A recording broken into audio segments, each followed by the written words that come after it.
Om Shri Sai Ram. Welcome to the concluding session of the second day of the summer course in Indian culture and spirituality. We now have an impact workshop on a day in the Institute campus, Sri Sathya Sai Institute of Higher Learning. The workshop would be moderated by Dr. Sunil Adurti. Dr. Sunil completed his BSc, MSc, and MPhil in chemistry between the years 2001 and 2008 in Sri Sathya Sai Institute of Higher Learning. He completed his PhD in chemistry in 2013 from our institute. He has 12 research publications to his credit and has presented over 25 talks in national and international conferences. He is currently serving as an assistant professor in the Department of Chemistry. I request Dr. Sunil to introduce the members of the workshop and take it forward. Sairam. Thank you, Abhishek, for your introduction. Firstly, I offer my most loving pranams at the lotus feet of our beloved Bhagwan. Dearest Bhagwan, respected director, warden, panel members assembled here, parents, students, staff, and devotees watching this session live across the globe. Sairam to all of you. At the outset, I take this opportunity to introduce the panel members who will be sharing their thoughts, insights, and experiences on this impact workshop, a day in the Institute campus, Sri Sathya Sai Institute of Higher Learning. We have with us 4 eminent alumni of this hallowed institution to share their insights and wisdom with us. Firstly, we have Brother Umesh Dang, graduated in 1990 with MSc in Physics.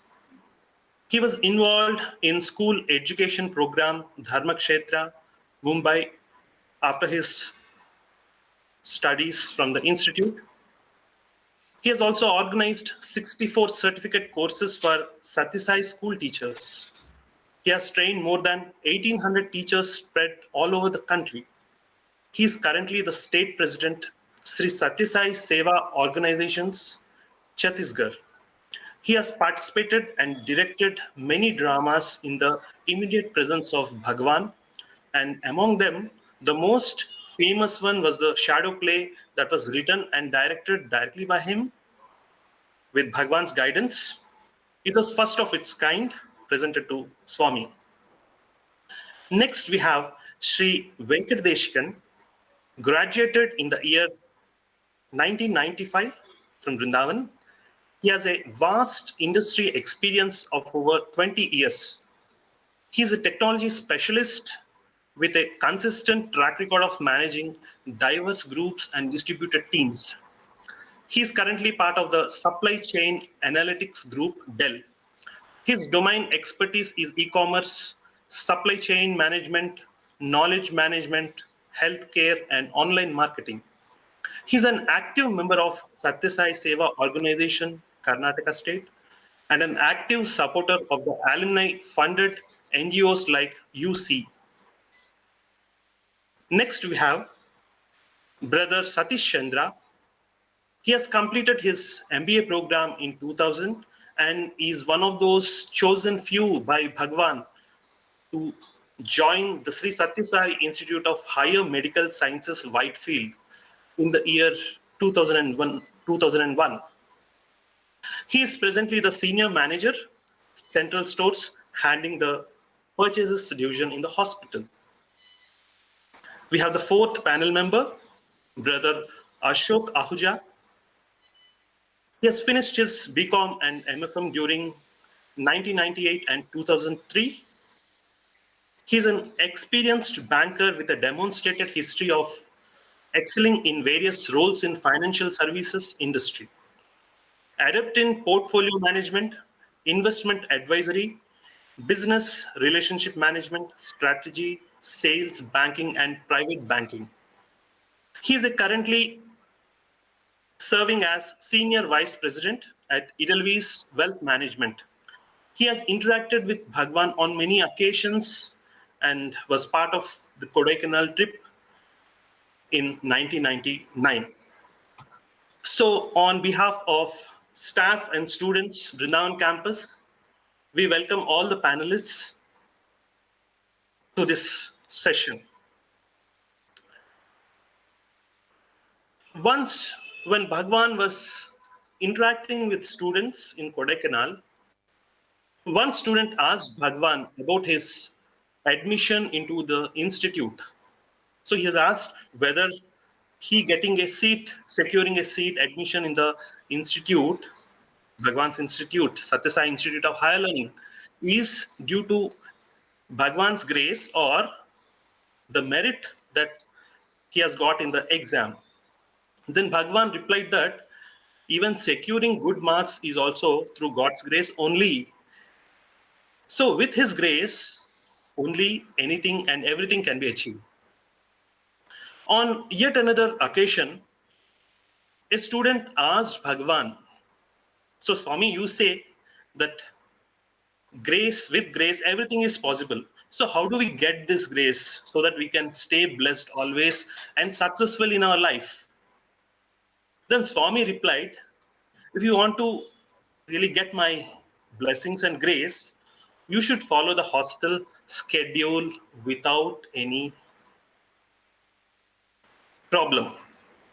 So next is like who set the schedule? This schedule was framed by Bhagwan, and following this, we get nurtured, we get strengthened so that we can be self-confident and self-reliant. This daily schedule is like the protective fencing around a tender sapling to ensure that sapling grows into a sturdy tree. Having set the context for today's discussion in this session, let's hear the thoughts and experiences from our elder brothers that they had gained following these activities on a daily basis after they moved into the world.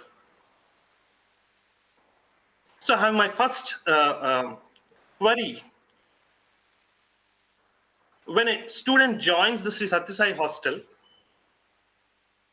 it's like he enters a new home away from his home, where each lives for the other and all live for God. So, brother, can you narrate about the first hour at the campus when you joined the hostel? How did these events impact your life? Brother Umesh? Sorry, brother. My most humble pronouns at the lotus feet. Gratitude to all the teachers that who have made us capable. Dear brothers in the panel, my dear brothers, Saran to you all. Talking about hostel is closest to my heart because it has changed my life. Before coming to my first hour at Swami's hostel, I just give you a glimpse of my life before joining Prashanti hostel. I was in the military school from 6th standard to 12th standard for 7 years. My whole schooling was in a military school. So it was a full disciplined school where we were nurtured under the guidance of Havaldars, Subedars, Lieutenant Colonels, wing commanders. And you can imagine a small boy, a young boy, under direct guidance of military personnel. It was full disciplined school, punctuality. We used to change dress 4 times in a day, morning PT dress, then the school dress, then the sports dress, evening dress, night dress, and shoes should be polished. Everywhere we used to march past, left, right, left, right, left, right, from hostel to classroom, left, right, then classroom to dining hall, left, right, then dining hall to classroom, left, right. Full time we were used to march past and full discipline.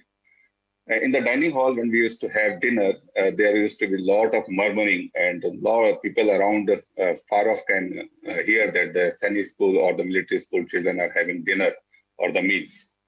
Immediately after my schooling, I joined our Swami's hostel. I joined a bit late, about 15-20 days late. That's because I live in the northern part of the country, and it took a lot of time from after I came to know that I have been admitted. So night, I reached hostel at about 6:45 or 7 o'clock. with two heavy baggage in my hand. One was the suitcase, and the another was the wedding hold all, which we call, in which we have the pillows and wedding everything. Both were very heavy because I was going to join for 5 years. When I entered the foyer, I didn't find anyone.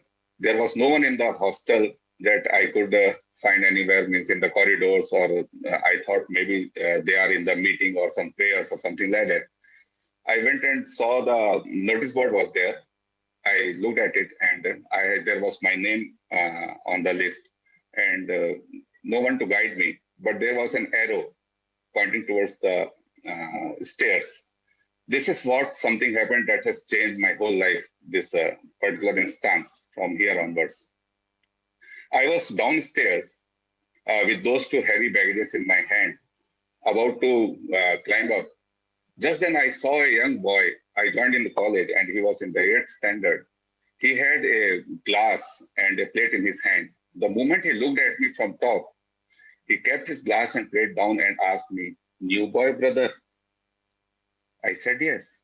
Immediately he came down rushing to me, took one of the heavy baggage from my hand, climbed up the stairs, and started walking in the corridor and asked me, "Which room, brother?" Again, he said, "Brother." This was the new thing for me. Someone's asking me, "Brother." I said, "Room number 9B. He took me to the room and kept my baggage there. And he said, "In few of other roommates will come." I waited there. Just then another boy came.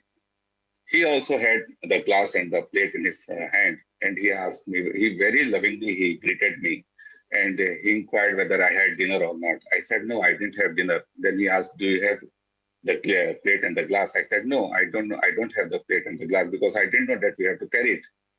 He gave his plate and the glass to me and said, "Go downstairs. There is a dining hall." I went downstairs through the another route. I searched for the dining hall. All the doors and windows were closed. There was no sound. I came back, and he asked, "The place where you went, that is the dining hall." Again, I went down. And the moment I opened the door, and lo behold, there were 500 boys. They were having the dinner. The way I entered, the boy behind the serving table, he understood that I am a new boy. He came very close to me and said, "You are new boy, brother?" I said, "Yes." He served me the all rice and the sambar and all those items. There were mats, and I sat on the mat. The boy sitting next to me was very far off on my mat. After some time, he started pulling my mat. I looked at him. He looked at me. He had finished his meals and he said, "Sairam." I said, "Sairam." That was the gesture of respect. And now I started thinking about, there was so perfect silence in the dining hall. I was moving around the corridor, outside the corridor. I didn't find that so many boys were eating meals. I started thinking about these things in my life. Who taught that boy, that young boy, to come down and give so much of respect to me, that regards and the respect is given to very close relative? I never got that respect ever in my life. Who make all these boys sit so silently and have the meals? What makes that boy to give me so much of respect while getting up from after the meals, to gratitude or the thankfulness that we had our meals together? All these things, I have been pondering about it, and I come to the conclusion that something is there in our hostel that makes each and every one of us a better human being, a good human being. Saina. That was really nice, brother. Like how these events impacted your life. Uh, it's really tough for a student to follow the schedule diligently, following punctuality. Swami always says discipline is the hallmark of intelligent living. To be punctual, we need to be disciplined. And throughout our stay as a student in this portals of this institute, following discipline is the key to unlock his grace. Brother Ashok, can you share your impressions on this particular thought? Sairam, offering my most loving pranams at Swami's lotus feet. I think two B's have made a big impact in my life. First is B for Bhagwan, and second B is Brindavan. Just now, Brother Umesh told his first impression of the hostel life that he had. I think I also had a very similar experience and impression when I entered the portals of the Brindavan campus. That was my first stint at the Brindavan campus before I moved to Prashantinayam. Brindavan is a perfect place where you get, the eclectic menu for your body, mind, and soul. Swami always said that he expects all his students to have head of Shankara, to have heart of Buddha, and to have hands of Janaka. I think in this perspective, discipline and punctuality is something which has really impressed upon me during my stay at Brindavan. I'll share a couple of instances here. I used to work in the telephone booth. Those days, we never had telephones in our rooms. There used to be a small kiosk. I think so. Currently, it's the tailor room, if I'm not wrong, in the basement section there. And we used to open for 15-20 minutes after Suprabhatam, after bhajans and before dinner. It used to be always, the line is big, the line sometimes is small, sometimes the line is really big, but you have those 20 stipulated minutes only to, finish it. But somehow, day by day, you learn how to manage, how to be able to say a no, how to be able to knock a door, brother, 3 minutes are over, brother, 2 minutes are left, and there's a line is big, so we need to give chance to others. I think so we all collectively learn how to be punctual so that we are not late for our next dinner, or we are not late for the jogging session, which used to be after the morning Suprabhatam, and the time was just 15-20 minutes between the jogging session and the Suprabhatam. As I look back, if you look at our hostel life, we start with the morning bell for Suprabhatam and we end with the night prayer. I think so. It's so punctually done, right? It's like morning 5 o'clock, 5:20, 6 a.m. The time could be slightly different where we are now in last 20 years that I have passed out. But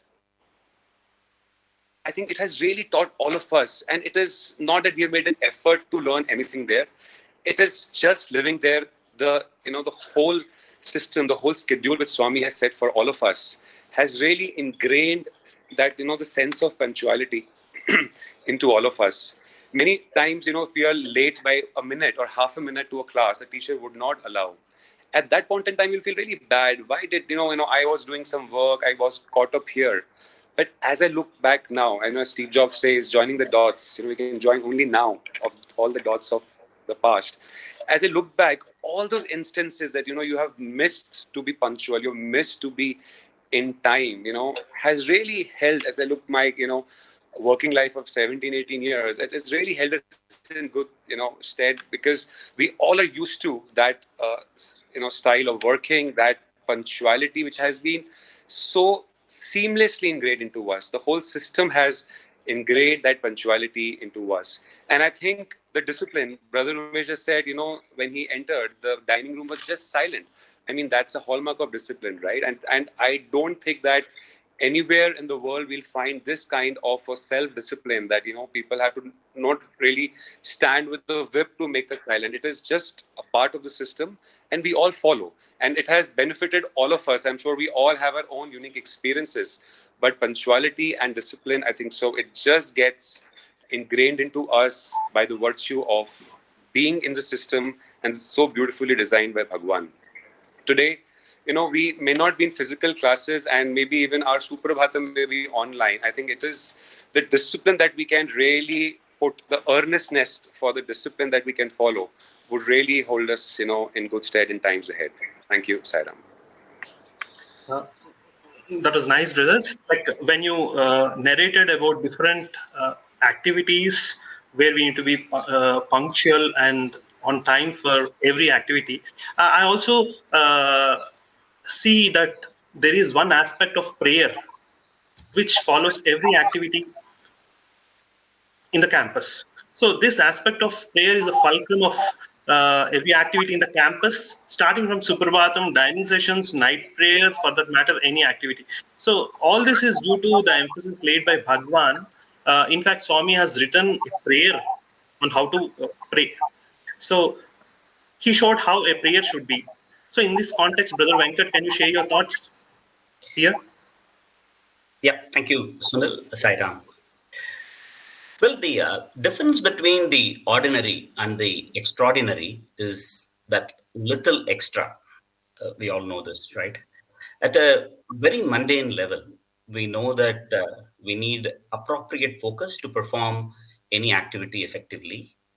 And prayer brings in that little extra needed for us to perform any activity effectively. Well, Bhagwan has carefully chosen the schedule for his university to make it an integral education and not just an education for mere living. So the benefits are not just at a level, just mundane that we can perceive, but it's even further. The next in a slightly different dimension. Bhagwan mentioned often, wherever you are, whatever you do, just do all your work as Swami's work, and I will take care. Right? This is something so sweetly Swami has said so many times, especially when we go back for our alumni meet, we keep hearing it again and again from Bhagwan. Um, well, Swami mentioned in another occasion that in between your activity and busy schedule, just think of me for a few seconds. It amounts to offering everything to Bhagwan. Well, how simple it is, right? In fact, this was in response to one of the students who asked Bhagwan, Swami, we are in a very tight schedule. And now, how do we kind of remember you and, offer everything to you?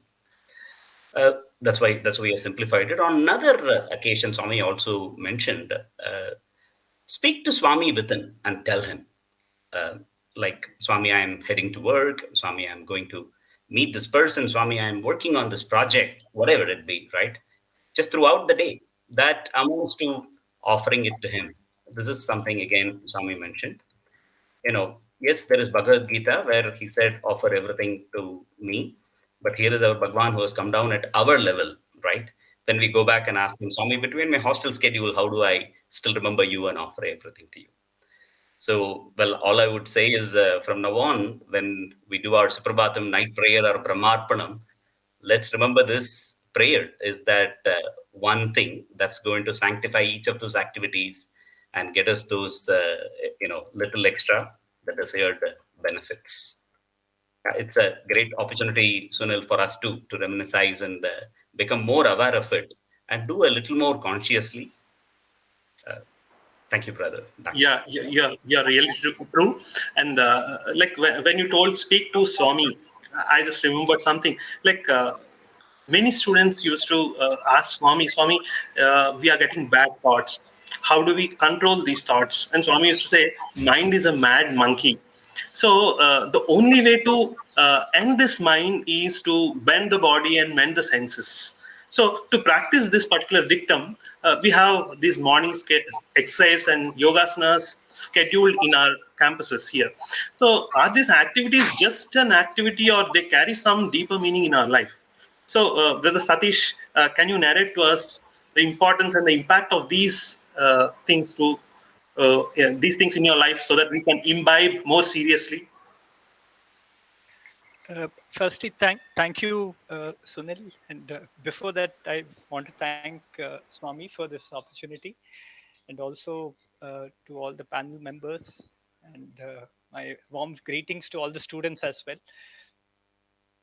So, when I think about physical activity schedule that Swami has set up in his institutions, I can't help thinking that Swami has always had at the back of his mind the best practices, or the carefully curated best practices from all the personal development literature across the world, and which is all ingrained in the Bharatiya culture. He has been able to put together, like Ashok said, a eclectic mix of so many different things. And I feel along with the schedule, the physical aspect of like really moving the body, that is something which kind of appealed to me a lot. That is growing up too, I was, thanks to my upbringing and my father especially, who kind of groomed me as a sports person, doing was active on the physical front. And when I joined Puttaparthi, one of the key, you know, the the magnets which kind of attracted me were all those, the stadium which was there, and the very active physical activity culture which was there. And not just that, you also had very good role models.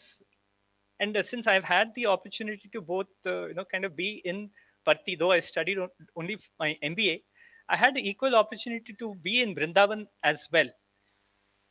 Something I saw in both the places, that not only did you have the infrastructure, you also had the teachers who were, modeling us. Like, there were teachers at that time in their 40s who were, much faster, much quicker, more agile than all of us in our teens. So this was something which, always stuck to me. And after I passed out, I was, uh, I was a recipient of Swami's grace, and have joined the super specialty hospital. And here, what I realized is the impact of such a physical fitness, the background or the foundation of physical fitness that Swami has laid, and the importance in our own future, the living years. What I mean by that is, the hospital, I realized that, since Swami's hospital treats primarily cardiac and neuro patients, I saw that, there's so many patients who come here to the hospital with cardiac ailments, which most of them are actually preventable.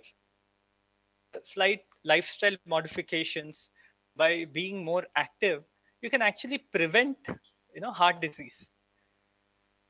Now, as a teen, in part of a schedule in the college, you might not really realize the impact of that.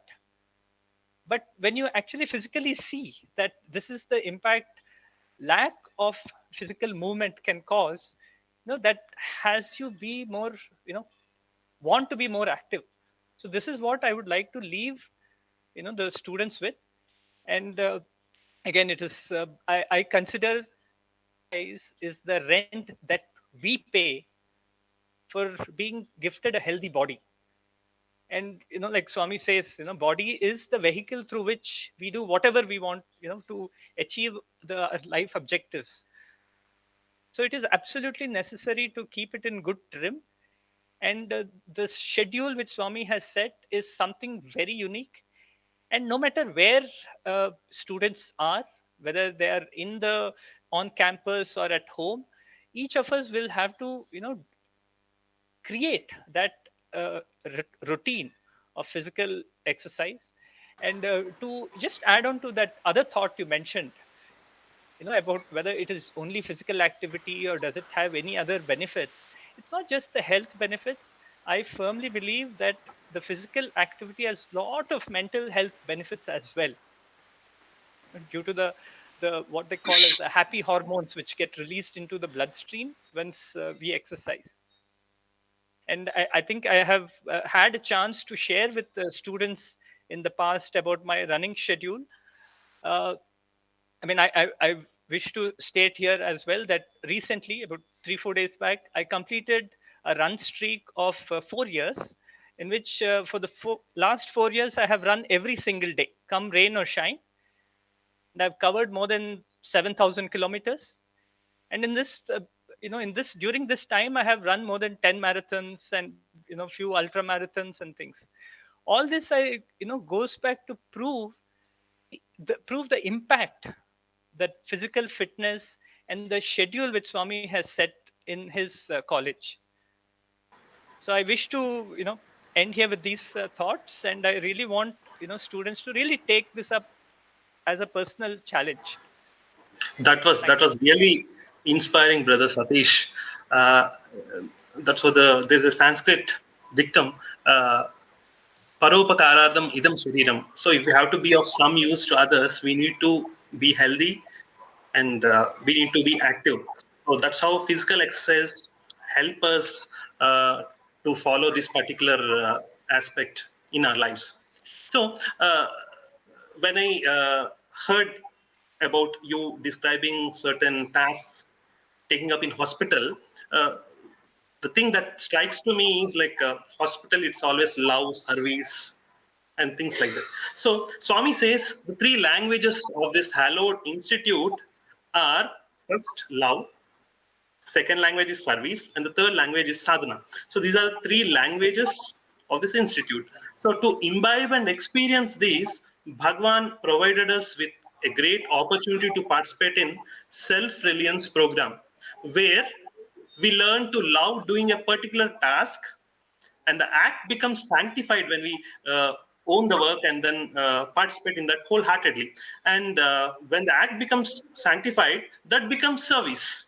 So when we repeat this iteration again and again, it is nothing but sadhana. So Swami set the program, self-reliance program, and he made us follow these three, learn these three languages of love, service, and sadhana. So, Brother Venkat, I know that you are involved, actively involved with many alumni-funded NGOs. So, can you share your experiences on this seva aspect? Thank you, Sunil. Well, for me personally, since Bhagwan has dropped his body, the physical frame, it has been Seva that has been actively connecting me to him.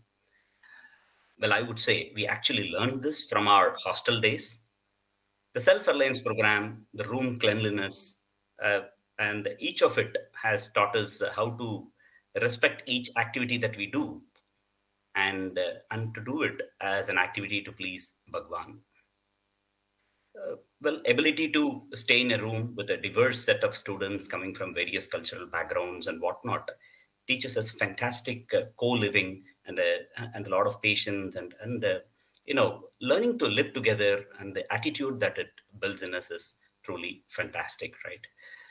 Now, we carry forward naturally, and as an alumni, are engaged in great lot of seva activities today with the super specialty hospitals. Alumni are now actively handling the help desk that you're aware between both our hospitals. And when it was floods in Kerala, alumni exclusively as a group went and participated in large numbers, and many such activities happening in various parts of our country and abroad. I would totally attribute this to what we have picked up silently in our student days. Yeah, there are days when you were probably not up to it, but then you went and did it because it was part of the discipline. But now we realize the value of it. So, as part of my engagements in the organization as well, what is most important is the attitude which all this builds in, right? And what differentiates when I kind of hire somebody for a particular role. I mean, I know that, if it is technology or a syntax, anybody can easily pick it up, right? But attitude imbibed in that early age really means a lot, right? And people specifically recognize Sai alumni for it, for the attitude that the university, the campus has built in the hostel, and the life and the schedule that Bhagwan has set up for us. So I completely give it to that. And to go one step ahead and say, for me personally, weekends are completely given to Seva activities. I completely enjoy connecting back with my batchmate, juniors, and more. It is literally recreating my hostel days, right? And of course, each of these folks have their own professional commitments and family, but still, a large number of alumni make it a point to reserve the weekends. Where did all this start from? Not everybody does this, right? So I would say that all this training, literally, kind of when I go back and see, it came from the hostel. It came from the schedule that was set up for us, where we practiced it. Even today, to the point that we were discussing earlier, I get up sharp at the dot of 5. Yeah, in between, I've worked in the US shifts and whatnot, but it was very, very easy for me to, curl back when it allowed me to be able to be back at 5 a.m. and spend that most effective time in doing the most beneficial activities for the day. So, I would go back and give it completely to whatever Bhagwan has set up for the hostel schedule. And many of the times we think that, we are not very sure where did all the schedule come from? I mean, was it Bhagwan or it was based broad guidelines and based on which we picked it up, right? I I mean, maybe to answer this, I clearly remember sometime in my second year, that is in 93, 94, one Swami kind of asked the warden, sir, so, well, okay, it's more of a chat time, right? Swami just asked some questions. Sometimes, most of the times it'll be food, Swami's favorite is the idli, what is the size of the idli and whatnot, right? So, and then, as part of that, he was asking that day, I think, okay, so what time do boys get up? So, and then Warden sir promptly got up and said, yes, Swami, they all are up for the Suprabhatam at 5 a.m. And then, Swami, in his own active, joking way, he said, yeah, a lot of boys sleep there too and whatnot. And then he continued. And then he said, okay, what else do you guys do after that? And, he went to say that, well, we have Stotram chanting and we also have Gayatri chanting in the morning. And Swami specifically asked, do you chant the Gayatri the way like this, right? We all know the way Swami taught us Gayatri is slightly different from what we learned ourselves. So, Swami specifically asked, and Warden sir confirmed to him, yes, Swami, it is chanted the way you taught, right? And then to that extent, and then we went up all the way to the point of night prayer. And then Swami actually chanted Karacharana Kritamba along with, all of us moment we said the mantra. And well, go back to the point. The schedule is absolutely handcrafted by him, right? So that's why to the point that Sunil was making in the beginning, just follow the hostel discipline, you will earn the grace. Yeah, the prayers is clearly kind of encapsulated in every activity that we do. Naturally, it goes to him, right? Even for a few seconds in that prayer, we truly connected and kind of offered it to him, or even thought about him. That is good enough to offering an activity to him. And why? Is it only meant for those 3 years, 5 years, 10 years, whatever we studied there in Swami school and college? I believe this is a carry forward for the rest of the life. And naturally, before food, you kind of chant Brahmarpanam. The days you miss, these days, I'm able to clearly feel for myself personally. The day when I chanted Brahmarpanam and had the food, and the day I was in a hurry and sitting and chatting with him, having a food, in my cafeteria, unfortunately, it was a working lunch. I can figure out the quality of, the nutrition that you get and the quality of thoughts that, that it kind of leaves you with.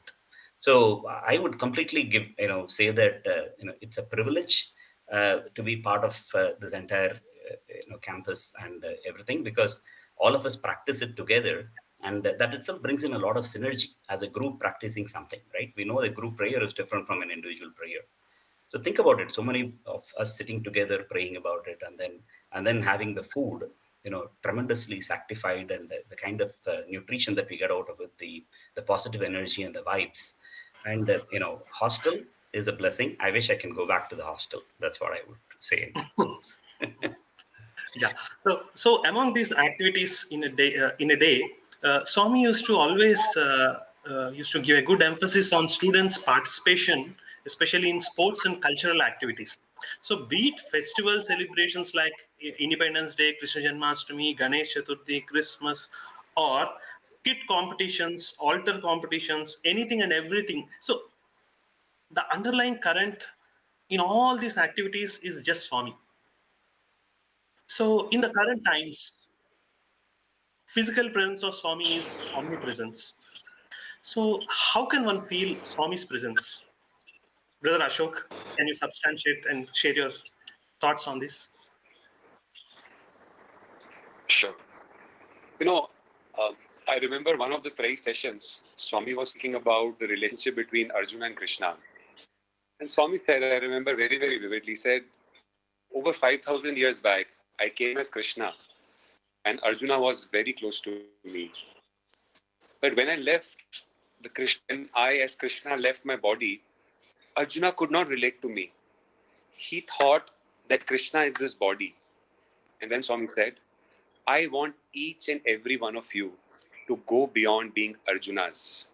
You have to carry me till the end of your lives. At that point in time, we never, even by Swami speaking that he's there with us, we are interacting with him.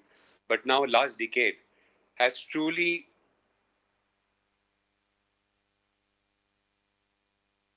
Let's rewind 23 years back when I joined Brindavan.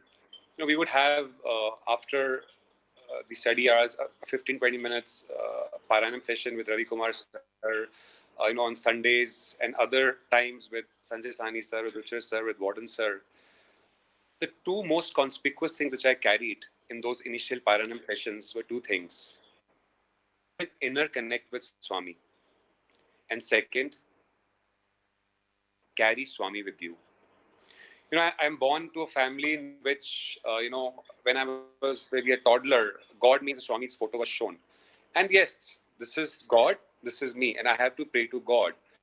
And now when I enter here, I think so it's next level, that have an inner connect with Swami. I'm praying to Swami, I'm in his institute, I'm having his darshans every day. I'm going for bhajans, seeing him around. But how to have an inner connect, was my young mind. College hours, I'll go to Brindavan, Trai Brindavan, and I would sit on the steps of Trai Brindavan and think, Swami, how to have an inner connect? I can pray to you, but I'm not able to feel you within. How can I have? I mean, I would go after a week to some teacher and say, I'm not able to get an inner connect. How do I get an inner connect? It has went on for almost 1.5 or maybe more. It was almost sports meet time that, I used to feel very restless. Swami, why I am not able to feel you within? What is this inner connect? I really don't know. But I used to be at times really obnoxiously restless. Why I'm not able to feel when everybody is saying you can have something called an inner connect. You can feel Swami within. Why I am not able to have it, right? I remember very vividly, it was a dream in which, Swami is giving me namaskar. It was early morning, and I get up from that dream. And Swami was putting his hand in the dream, and I suddenly get up. That moment, for the very first time, I could actually close my eyes and feel this. There is Swami within me. I didn't know how it happened, why it happened, but yes, I knew at that instance that a prayer which was going on for almost 8, 9 months was answered. And it was that day that, you close your eyes and you can feel Swami, you can connect to him, which is so very critical to our existence. I sometimes wonder if in our lives, with so many ups and downs, personal lives, professional lives, in a wide world, it is that orange dot outside and within that makes all the difference in our lives, actually. And if you speak to anyone of the alumni, I'm sure, has the same sentiment to reflect. A few days back, I was sitting with a senior devotee, and he was sharing an experience. He said, once I was in Swami was in an interview room with a group, and he also happened to be there. And Swami asked, how's everything going? How's business?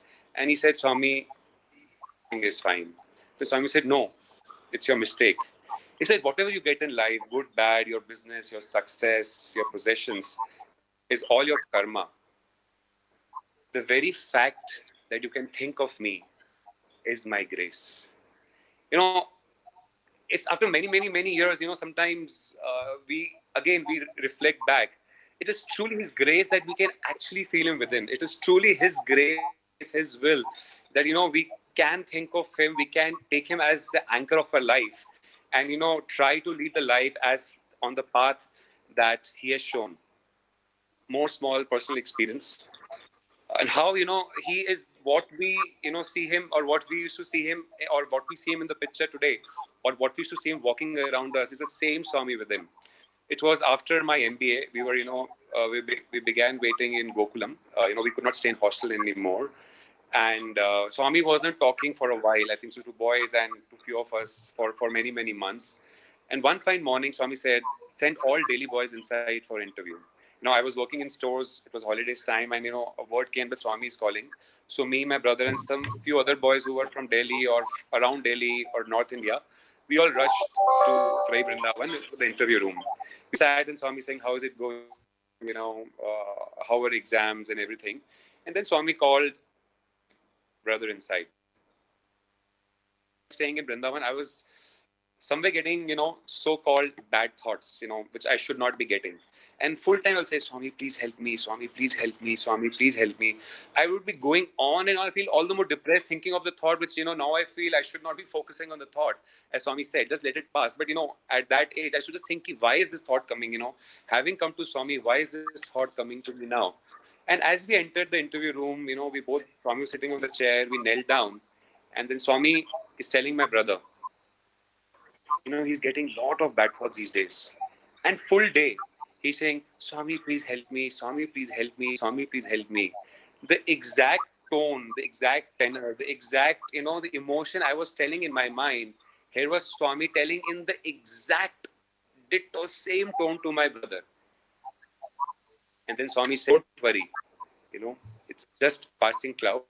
With time, all will be fine. Take namaskar. So, it was I who was, praying to Swami within, through that inner Swami. And here it was the same Swami reflecting and saying in the same form. So it is just His grace that, we all are, today also thinking of Him. We are all able to serve Him in whichever capacity. Brother Venkat spoke so beautifully on this path of seva that he has laid for us to redeem our lives. And to everything that we do, right, is truly His grace. And it's our prayer. Let's pray to Him that this grace continues now and forever. Thank you, Sairam. I think this is the real higher education that all of us should imbibe and then make Swami more proud. It is said that, of course, that's the reason I think Swami more aptly named this institute as Sri Sathya Sai Institute of Higher Learning and not just simply learn. That's right. So it's really so apt. And when we enter this institute, educational institution, it is said that if we have to be successful in life, academic excellence is something to be achieved. So does it stop there, or should we look beyond? Or is the education that we are getting is just incidental? Just like the story goes, Mother Yashoda showed butter on one hand and stick on the other to discipline the cute little one. So Bhagwan attracts the young students in the name of education and of course imparts the higher education required, not just for living but for life and thereafter. So Brother Umesh, you are associated with so many of such Swami's projects pertaining to educational field. So can you share your thoughts and insights on this aspect of higher education? Yes, brother. Initially, I told that I compared between the military school and our school. The military school, there is a lot of humming, brother. In the military school, the discipline was imposed discipline under the guidance of so many military persons. There was a lot of noise in the dining hall. But when in our dining hall, there was so much of silence. So this is the higher education, I think. Education is given everywhere in all the institutes around the country, but the higher education part is that silence, that qualities which come from within, knowing ourselves, to go within. It comes from our institute, our hostel. As far as academic performance is concerned, it comes with the concentration, one-pointedness, clear concepts, and commitment. But this can be achieved only with the good behavior. And good behavior comes with the 5 Ds, which Swami says, that the duty, discipline, devotion, discrimination, dedication. So I think that academic is just one aspect of a life, but the real life starts after schooling or college. And what counts there is our behavior, skills, experience, and the commitment. And we learn to manage ourselves. And this thing, education is for life and not for living. For a non-devotee or an ordinary person, it's very difficult for him to understand. But for us who have studied there, it's very easy to understand that education is for life. All the students who are presently in the hostel, they may not realize it now. But afterwards, when they come to the field in the real life, they will realize what really they have learned from the hostel. Whatever I am, I have been training so many teachers. I have been managing a industry, managing a state organization. I can say very proudly that all the self-confidence, all the knowledge, everything has come from the hostel only. Whatever situation and whatever we have learned in the hostel together, I have been implementing all those things in my life, and I have been successful. Life is very peaceful, and this is the higher education that Swami gives us through the hostel. We learn the qualities, the virtues. We may not realize it now. I also didn't realize it when I was there, but I'm sure, and I can guarantee it, that once you come out of the college or the hostel, all the qualities which you learn from the life in the hostel will support you. It will give you the confidence. It will give you the skills. It will give you the experience. It will give you everything that you need in your life. And each one of us are going to prosper in life because Swami's hand is there with us. It won't be an exaggeration if I say that I have learned more from hostel than in the classroom teaching. Hostel is a is the place where we learn practical life. We observe and we go inward. Uh, the higher education is real in the hostel. So, Wonderful, wonderful, brother. So during a course of a student's stay in the campus, student faces with a mix of emotions like success, failure, joy, sorrow, ecstasy, and so on. So to face all these ups and downs, we need to practice being equanimous in every situation.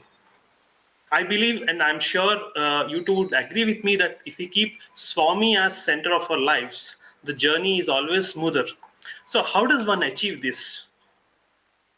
Can Brother Satish, can you please explain and share your thoughts on this?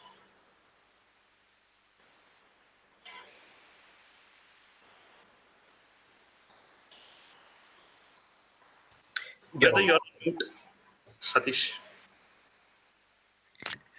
Yeah, thank you, Sunil. Uh, it's very interesting that you mentioned this, though we had not prepared this aspect. When I joined Swami's college, remember that I had no experience. My parents were not devotees as such, and to me it was like I came because I was drawn to the MBA degree more than Swami. But when I actually landed in Parati, and then for the first time, I somehow had this sense that this is where I want to be.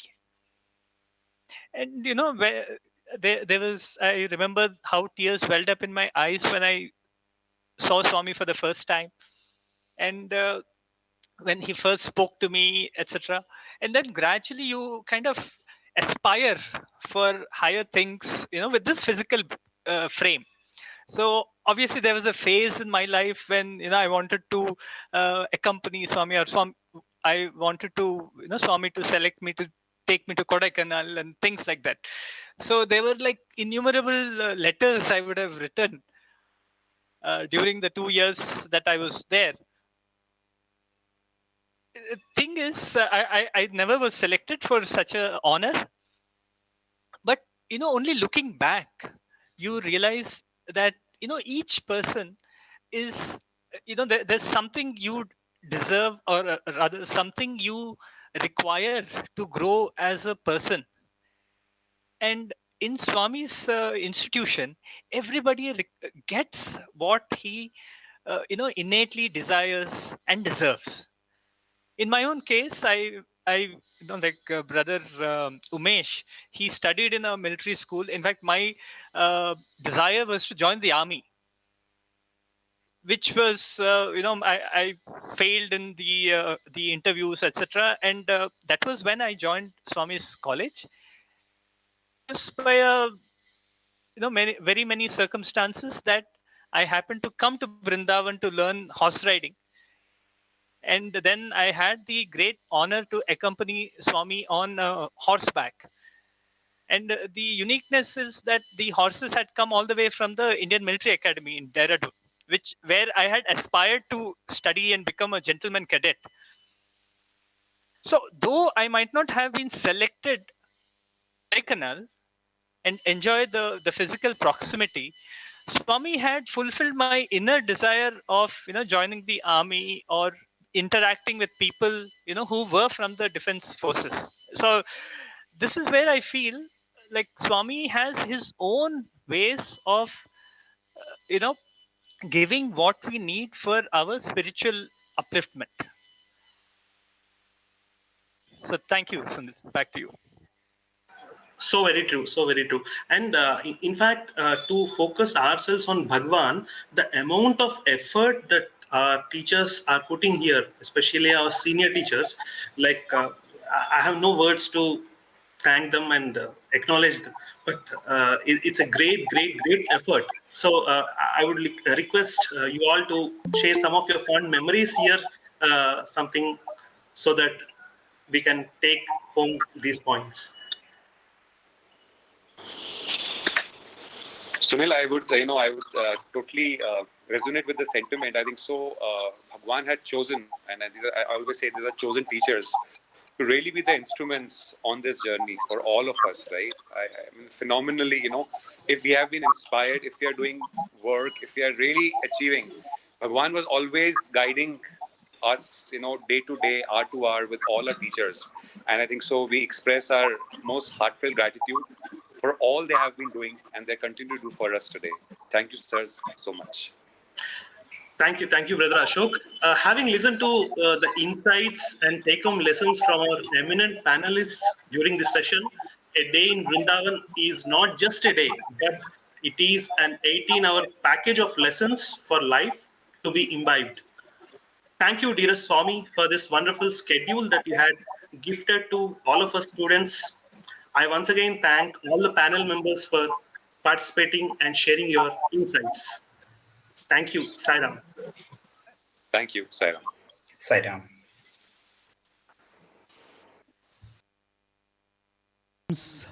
At Bhagwan's lotus feet, we've had a very insightful panel discussion.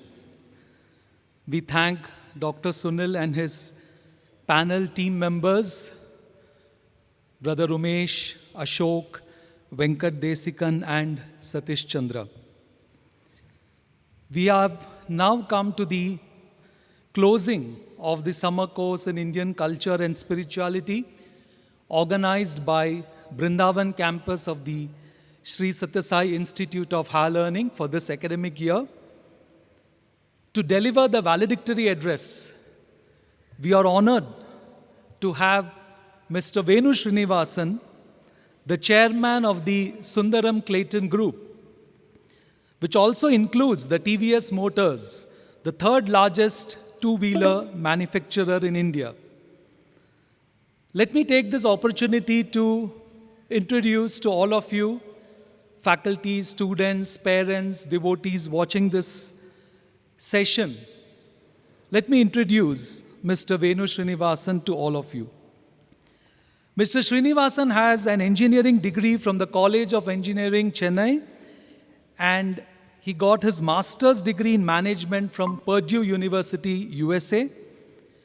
He was conferred the Doctor of Management by his alma mater, Purdue University, in 2014. He has also been conferred with Doctor of Science by the University of Warwick, UK, in 2004 and IIT Kharagpur in 2009. Sri Venu Srinivasan has held very significant positions in the Indian industry, some of them being the chairman of National Safety Council, Government of India.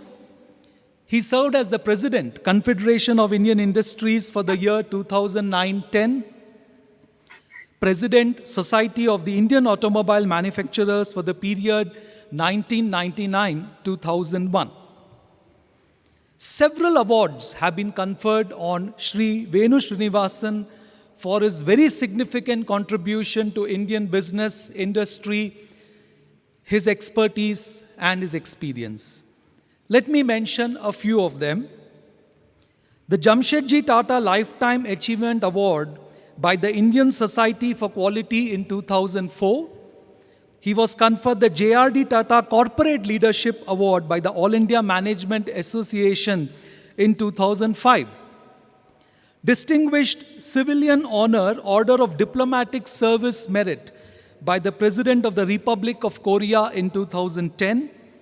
The Padma Shri by the Government of India in 2010, the Ishikawa Kano Award by the Asian Network of Quality in 2012, Goodwill Envoy for Public Diplomacy by the Republic of Korea in 2015, the Champion of Champions and the Best CEO Award by Business Today in 2016, the Lifetime Achievement Award by the Federation of Automobile Dealers Association in 2018, the Deming Distinguished Service Award for Dissemination and Promotion Overseas by the Japanese Union of Scientists and Engineers in 2019, and the most recent one being the Padma Bhushan by the Government of India in 2020.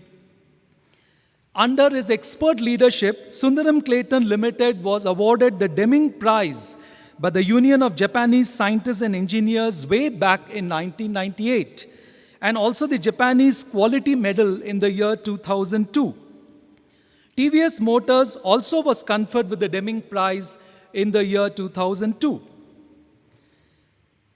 Apart from being associated with the Sundaram Clayton Group, Mr. Srinivasan is also the managing trustee of the Srinivasan Services Trust, SST as it is called, engaged in transformation and empowerment of thousands of villages in rural India, touching the lives of millions of people. The activities of the trust are in 5 main program areas: economic development, health, education, infrastructure, and environment, and it has won multiple awards over the years. On the personal front, Sri Venu Srinivasan has been an ardent devotee of Bhagwan. Swami has played a very significant role in his personal life and also in his professional life in the growth of Sundaram Clayton and TVS Motors. The Sri Sathya Sai Institute of Higher Learning specifically is very grateful to Sri Venu Srinivasan for many things, and the 2 most important ones being, every year as part of the annual sports and cultural meet, Sri Venu Srinivasan has been very kind to offer brand new TVS motorbikes for Swami's students to perform bike stunts as part of the sports meet. We are very grateful to Sir for that. And the second one, every year as part of the industrial visits, when our management students and the MTech students visit factories, the first in our list is always TVS Motors. We have always cherished our visit to TVS Motors, and on many occasions, Sri Venu Srinivasan himself has been at the entrance to welcome Bhagwan's students. And it would typically end with an evening session in Trai Brindavan, where Bhagwan would inquire what actually happened at the factory, and we would have several conversations with Swami and with Sri Venu Srinivasan, which would give us a lot of deep insights. I now request Sri Venu Srinivasan to deliver the valedictory address. Sai Ram.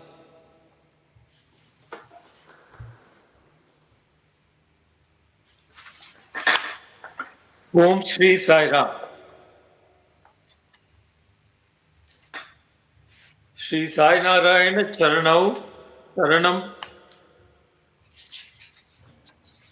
Prapatye Srimate Narayanaya Namaha. We surrender, we all surrender at the feet, lotus feet of our dear Swami. These summer courses have been there for a long time, where Swami personally used to conduct these courses and inculcate in his dear students the values by which they should live. I have only read about summer courses. I came to Swami much later in life, at the age of 40. Therefore, I did not have the good fortune to be a part of his summer courses.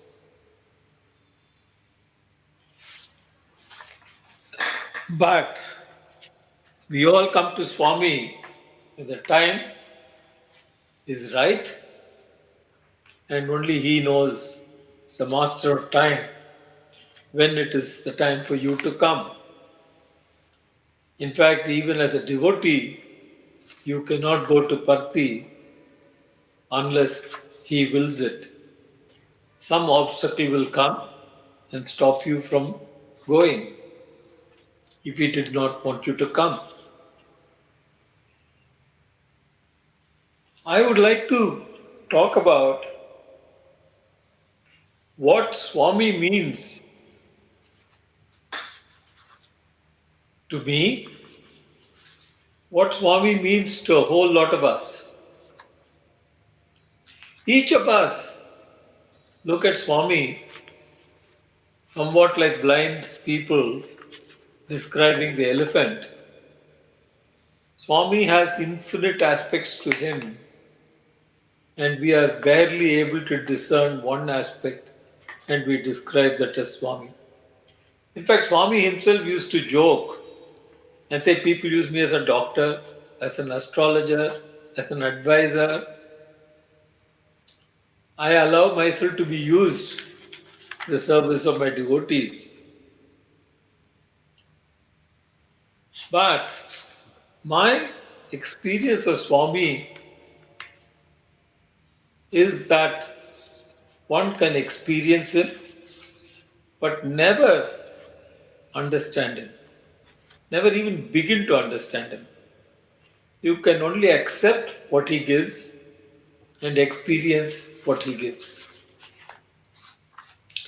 The most important aspect of coming to Swami for me was actually Sharanagati. That's why the very important mantra of Dvayam, I always offer it to Sai Narayana. Because having come to him, one realizes what life is about. And life is all about character. Each one of us can only say that he is a devotee of Swami if we live in a manner that is in keeping with his teaching, at which brings a good name to Swami and Swami's institution. See, it is the foundation of values that is the basis of education in the Institute of Higher Learning. It is one of the few places in the world where end of education is character. In Swami's case, he has always said that his students are the true legacy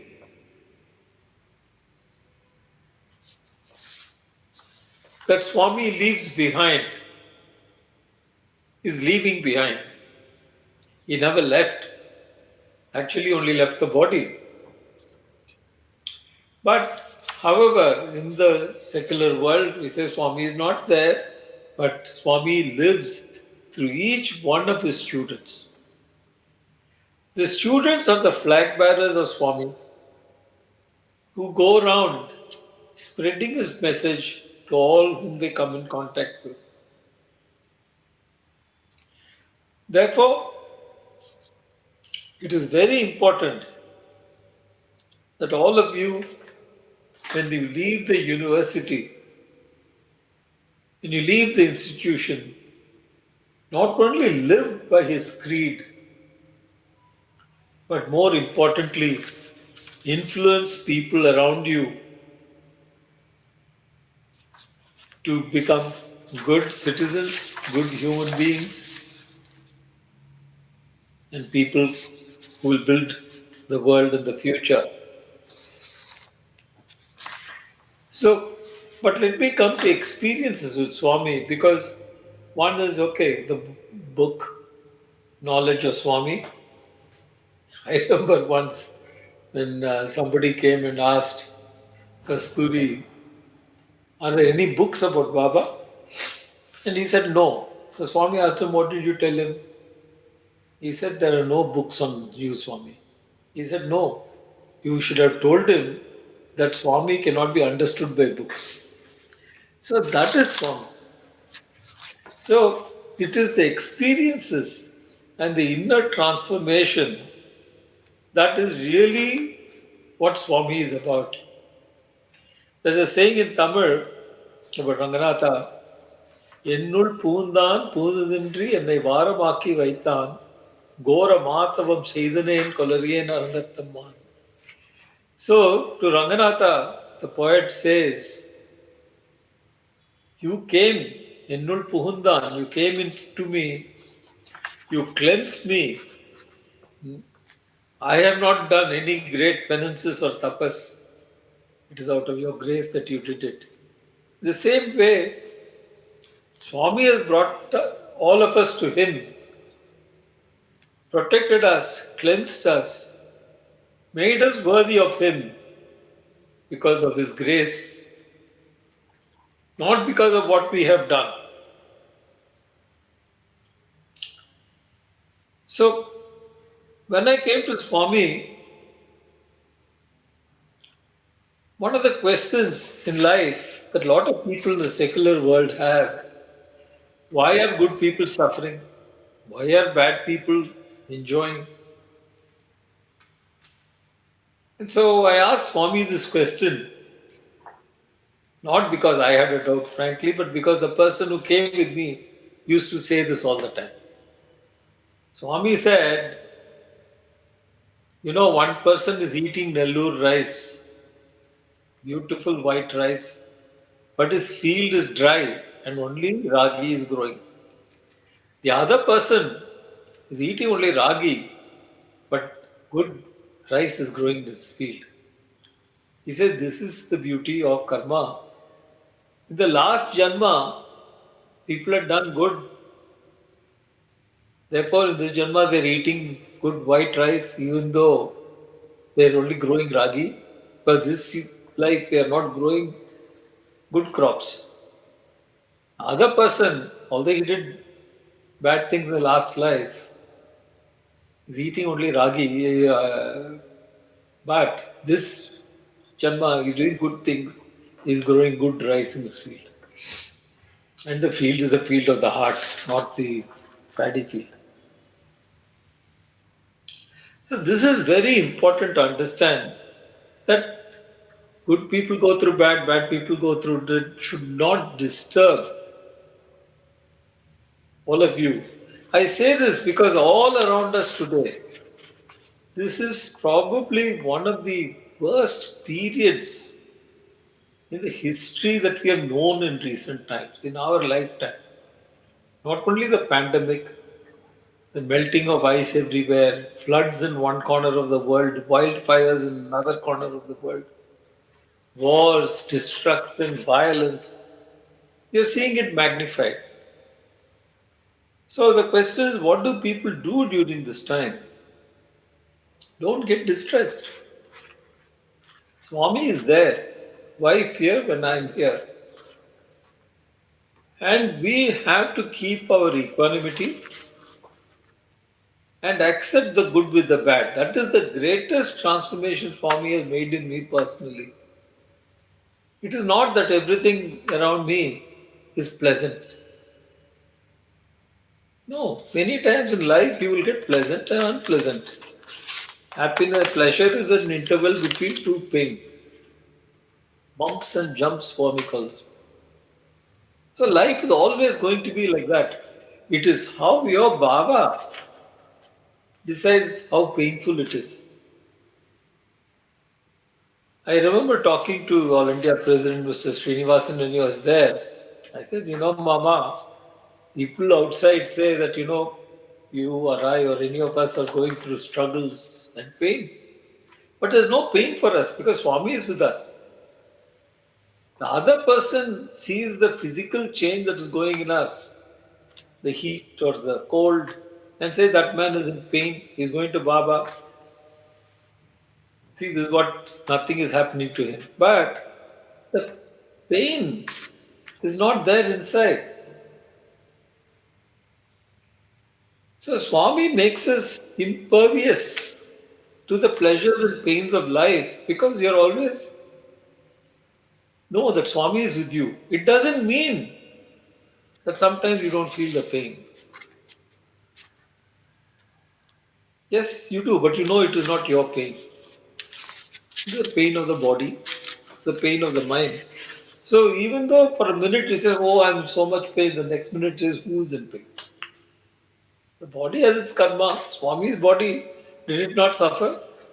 Have we not seen Swami from history books? I have not seen Swami then suffer with paralysis and heart attack and come and revive himself. I have seen in my life Swami have his falls and surgery, bound to the wheelchair, not able to talk.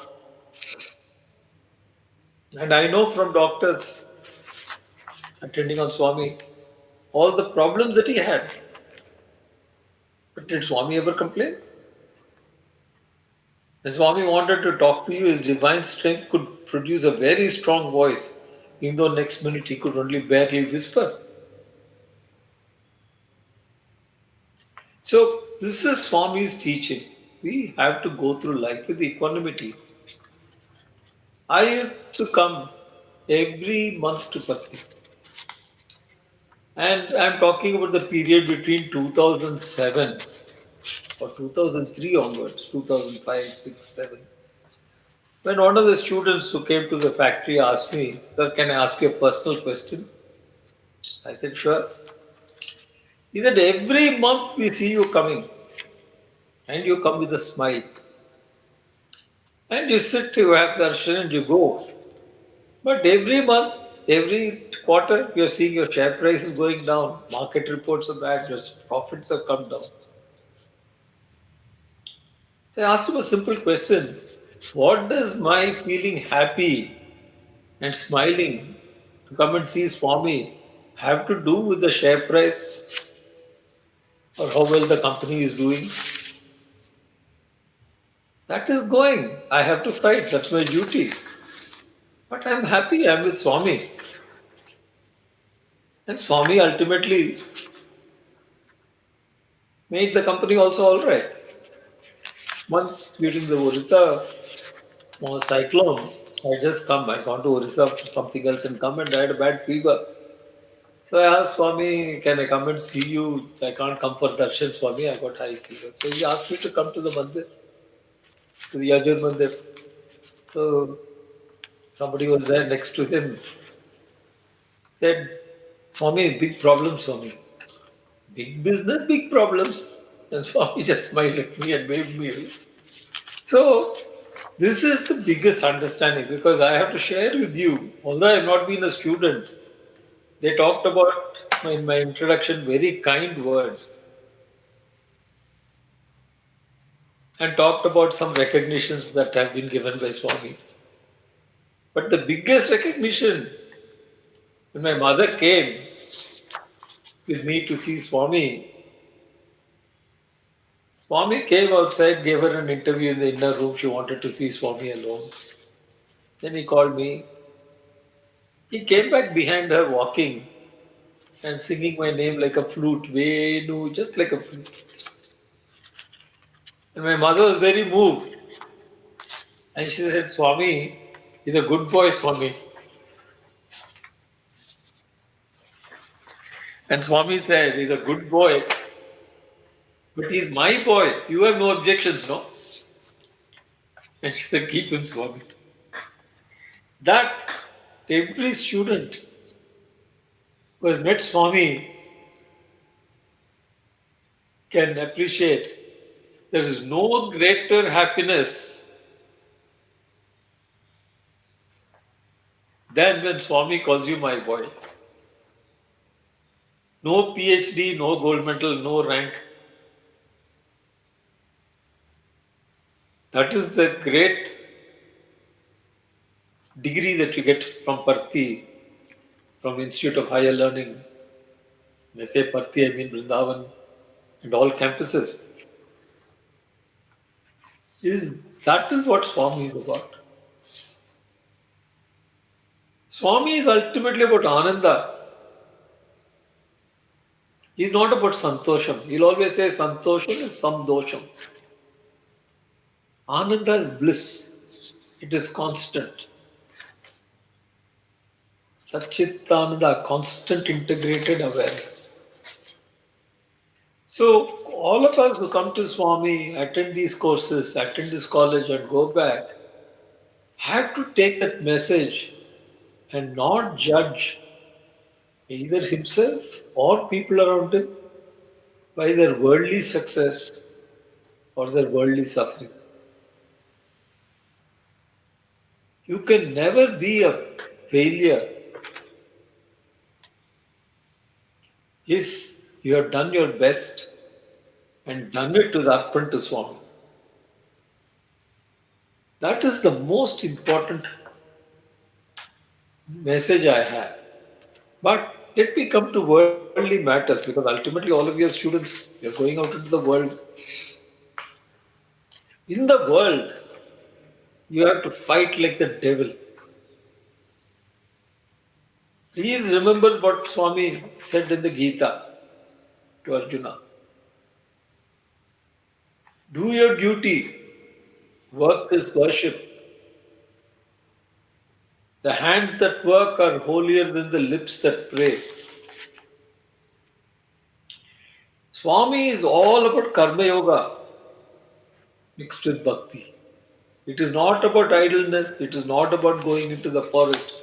Head in the forest, feet on the ground, and hands at work.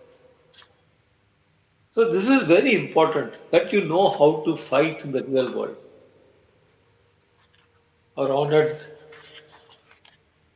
Professor Sri Rangarajan can tell you the famous story about I talked about the Dharma Sankata and we had some, I don't want to repeat what was said, but we came back to Trai and Swami clarified it. But you have to understand that when you go to the real world, it is very different from all that you have read and studied. And you have to prepare yourself for that. You will find trials that you have never dreamt of. And you have to, Swami said that day when I talked about this Dharma Shakta, he said, no, pray to me.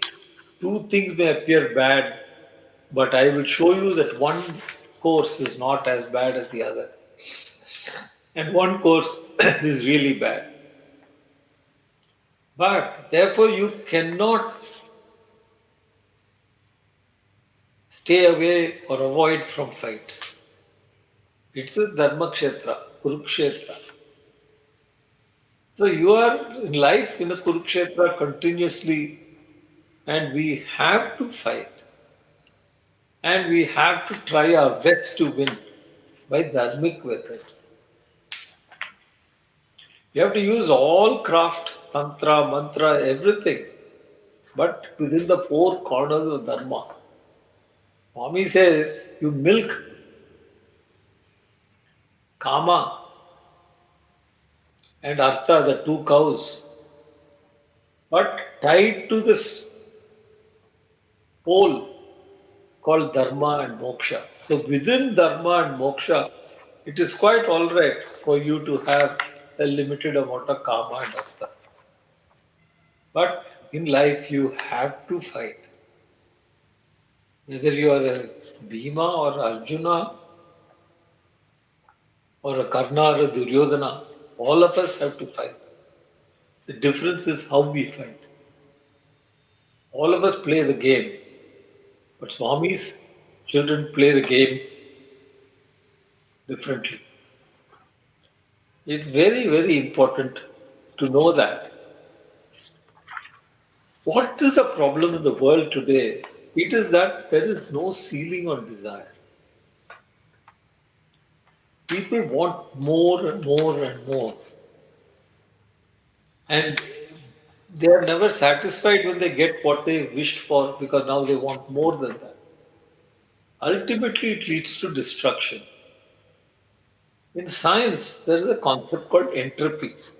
When I was a student, I used to ask my thermodynamics professor, what is this entropy? When a process goes through, there is friction, there is losses, and the difference is called entropy. And the ideal is, of course, an isentropic process where there's no entropy. But in reality, there is a difference. And he said, no, no, it's only a theoretical concept. It doesn't do anything. But today, we know it does. All the entropy difference is stored up as heat on Earth.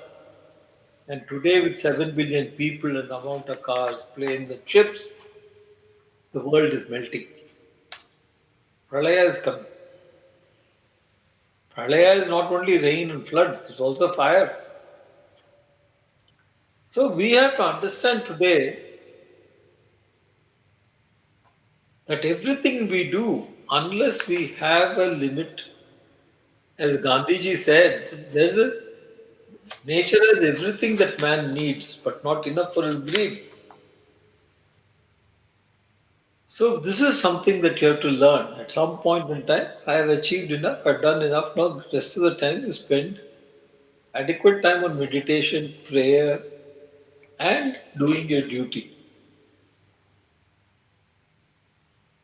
I want to talk about the professors and teachers of Bharti, from the schools to the colleges and the university. I have not seen in my life teachers with that dedication,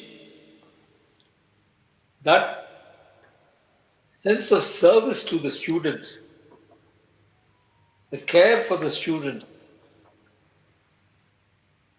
Really, to me, the Institute of Higher Learning is an extraordinary institution, not just for worldly studies and degrees and jobs, but study in human nature, study in what is the goals for a human being, and the shining examples for all the wonderful teachers, the vice chancellors, and particularly I like to pay homage to my dear friend and elder, Professor Giri, who left us recently to Swami's abode, Professor Sampath, wonderful people, Professor GV, you can go on, all of them. It is extraordinary people who have made this institution, of course, by Swami. They were put there by Swami, guided by Swami, but they have selflessly contributed to making this institution what it is. Never forget them. You go out into the world and you do realize you may be making salaries in lakhs and crores. These are people for whom serving Swami by serving you and teaching you, developing you, molding you was a greater goal than making money. So, Swami always told me, once I told him, Swami, what detachment. He just turned his lock and said, attached to the world, detached from God. Detached, attached to God, detached from the world. You must understand that. It is very difficult to be attached to both. You will get pulled. So be attached to Swami only. That is the only attachment. As Raman Maharishi said, Bhakti is also a paithyam or a madness, but the least harmful of madnesses. Same way, this attachment is also an attachment, but the least harmful of attachments. In fact, I would say the most beneficial of its attachments. So, I want to end by saying that all of us are blessed. All of you are blessed. I am blessed to be part of this institution, to have come to Swami Out of the millions or billions today of people who are there in the world, only 1 in 1,000 thinks of God. 1 in 1,000 starts taking a step towards God. 1 in 1,000 comes to the abode of God. So that is the few numbers that all of you represent. We've been blessed by past karma, vasanas, association with Swami to come in this world, in this body, to Swami. I want to end by saying only one anecdote. I was with Swami on the Jula. Let me try and get a picture of that.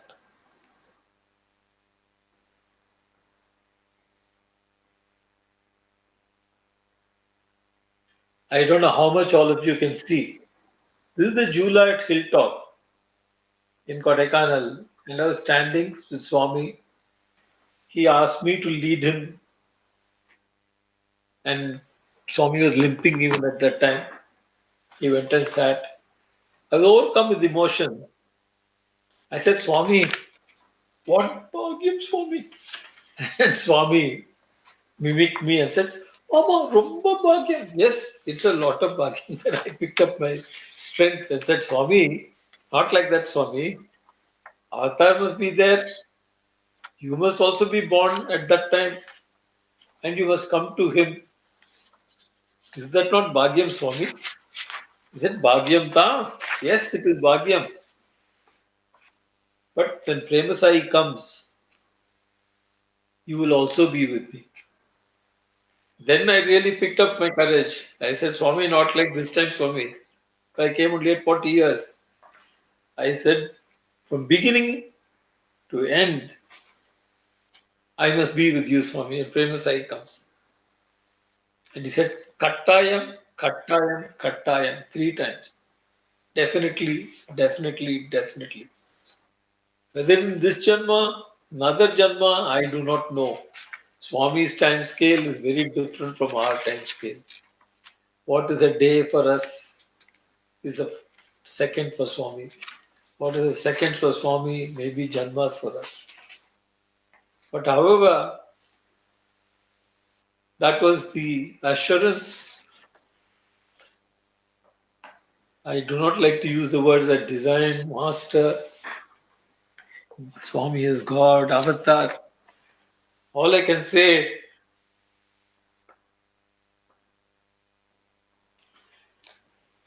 is that was the assurance of our loving mother, Sai Ram.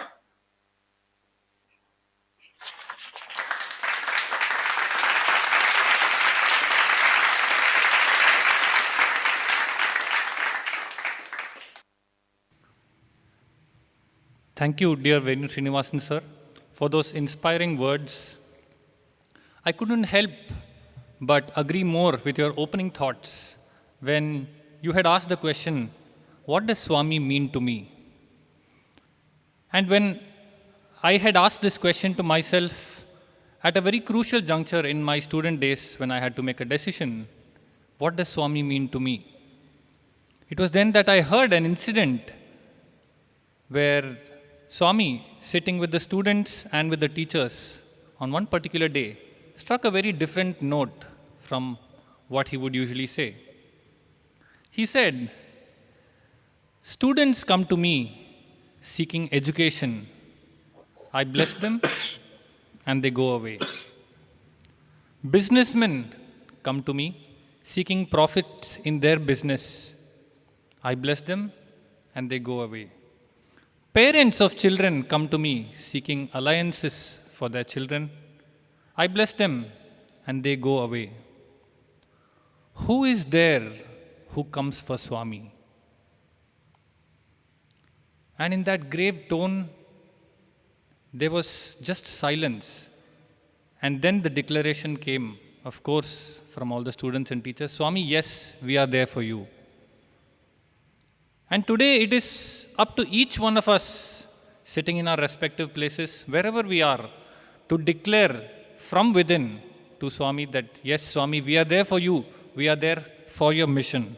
Because as Venu Srinivasan sir rightly said, we students here are the legacy of Bhagwan. Thank you once again, sir, for your inspiring words. I now come to the part of the evening where we have the results of the quiz competition that was conducted in the afternoon. At the very top, we have Sai Ishwar Ji of the 3rd BCom Honors class, who has secured a score of 49.5 out of 50. In the second place, we have Sai Kirti Krishnan M from the 3rd BSc Bioscience, securing 49 out of 50.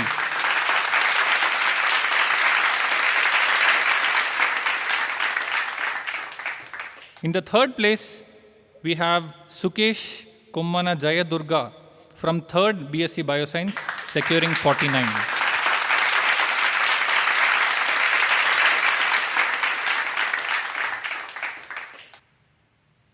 In the fourth place, we have Sai Shivam Shah from the 1st BCom, securing 48. In the fifth place, we have Akash Rao from 3rd BSc Bioscience, securing 47.83. In the sixth place, we have Sahil Kumar Sahu from the 3rd BSc Bioscience, securing 47.67, followed by Samiran Sai Das, again from the 3rd BSc Bioscience, securing 47.5. In the 8th place, we have Sanatana Sarathi CM from the 1st BCom, securing 47 out of 50, followed by Ashit Sharma from the 3rd BSc Physics Honors, securing 46.6. And finally, in the 10th place, we have Sai Giridhar Venkatraman from the 3rd BCom, securing 46.5.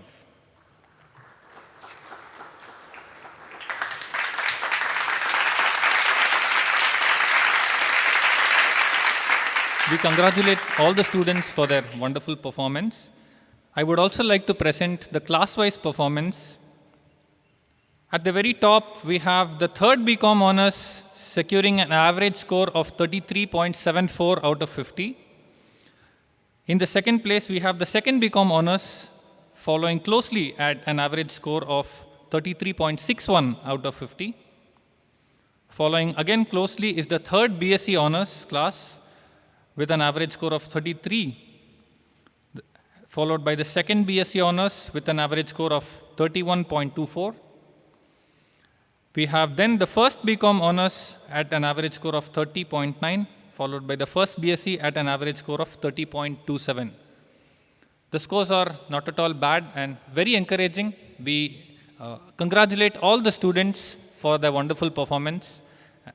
It is true that the marks really don't matter, and whatever we have imbibed from the summer course, I wish that all of us would carry forward in our lives. Thank you. Sai Ram. Pranams at Bhagwan's lotus feet. As we close the curtains on this academic year's summer course in Indian culture and spirituality, it's my duty to thank innumerable number of people who have made this possible. Let me start with thanking our own Sri Satya Sai Institute of Higher Learning that has enabled all the campuses to conduct this summer course to Bhagwan's expectations. We thank the director, warden, and all the organizers of the summer course of our campus for very beautifully organizing this 2-day program. Going back to yesterday morning, the inaugural address, we thank Sri Venkatramana Gosavi. We then had a talk on the lessons from Bhagavad Gita. We thank Dr. Mahesh Narayan, an ENT surgeon from UK. Living Bhagwan's message, a wonderful talk given by our controller of examinations, Sri Sanjay Sahani. We are thankful to him. And then we had a very insightful panel discussion on the relevance of Bharatiya Samskruti in contemporary times, moderated by Dr. J.K. Kiran Kumar and his team members, Professor Sainath, Vinod Karthik, D.V. Chandrasekhar, and Kote Shivkumar. We thank all of them. In the afternoon, we had a very meaningful, purposeful study circle. All the teachers had a discussion with students on a particular discourse of Bhagwan, and the students very well reciprocated, showed tremendous enthusiasm, and we are very happy about that. Following which, as we all know, we had a cultural presentation which was mind-boggling. In spite of the COVID environment and we being online, things have just not changed. If we were to close our eyes, it was as though the musical presentation was being performed right here on the stage. But it was all done remotely and coordinated so well. So let's give a very big hand to all those students who presented the wonderful music program. This morning we started with lessons from Mahabharat. We thank Sri Tribhuvan Sajdev. We had a talk by our alumna Sri Ranganath Raju on India's pressing problems, a Bharatiya solution. We are thankful to him. And then we had a panel discussion moderated by Sri Darshan Gera, and the team members were our alumni Hari Krishna Prasad, Jagdish Chandra, Venkatesh Prasad, Karthik Ramesh, and V. Anand. Thanks to all of them. The afternoon session had a wonderful workshop which highlighted the importance of every aspect of our stay in the campuses, in the hostels, in Bhagwan's institution, and more importantly, the impact that these aspects have had in the lives of alumni as they have moved along. This was very well presented by our moderator, Dr. Sunil, and his panel members, Satish Chandra, Venkat Desikan, Umesh Dang, and Ashok Ahuja. Thank you. And finally, we had a very insightful, a very thoughtful, and a profound valedictory by Sri Venu Srinivasan. To say that we are thankful to only these people has no meaning unless we thank the one who brought all of them together, the one who resides in each and every one, and that's Bhagwan. So let's ultimately be very grateful to Bhagwan for having made this possible, for allowing us to benefit from this wonderful summer course. And to say that we are closing the curtains on summer course would be very inappropriate. Perhaps this has opened the curtains to a new beginning, a new life in all our lives. And we do hope that all of us practice everything that we have learned from this summer course, specifically the students and all of us faculty practice this in our day-to-day life throughout the academic year. Thank you so much. We will now conclude with Mahamanglarti to Bhagwan. Sai Ram.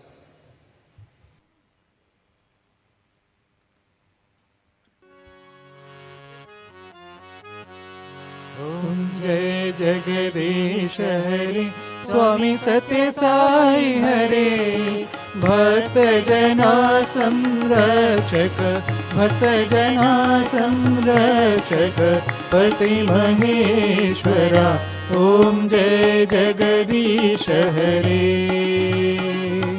शशिवदना श्रीकरा सर्वा प्राणपते स्वामी सर्वा प्राणपते आश्रित कल्पलतिका आश्रित कल्पलतिका अपद्बान्धवा ओम जय जगदीश हरे मात पिता गुरुदेवमु मरियन्तयु नीवे स्वामी मरियन्तयु नीवे नाद ब्रह्म जगन्नाथा नाद ब्रह्म जगन्नाथा नागेन्द्राशयना ओम जय जगदीश हरे ओंकार रूप ओजस्वी ओ साई महादेवा सत्य साई महादेवा मंगल आरती अंदुको मंगल आरती अंदुको मंदर गिरिधारी ओम जय जगदीश हरे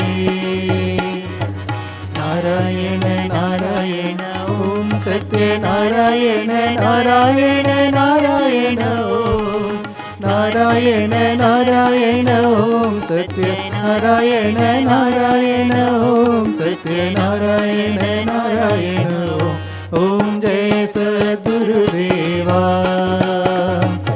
नारायण नारायण ओम सत्यनारायण नारायण नारायण ओम नारायण नारायण ओम सत्यनारायण नारायण ओम सत्यनारायण नारायण ओम जय सद्गुरुदेवा नारायण नारायण ओम सत्यनारायण नारायण नारायण ओम नारायण नारायण ओम सत्यनारायण नारायण ओम सत्यनारायण नारायण ओम जय सद्गुरुदेवा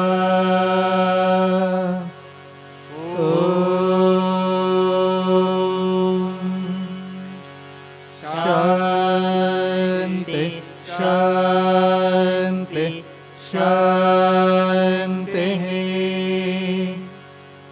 समस्त लोकाः सुखिनो भवन्तु समस्त लोकाः सुखिनो भवन्तु समस्त लोकाः सुखिनो भवन्तु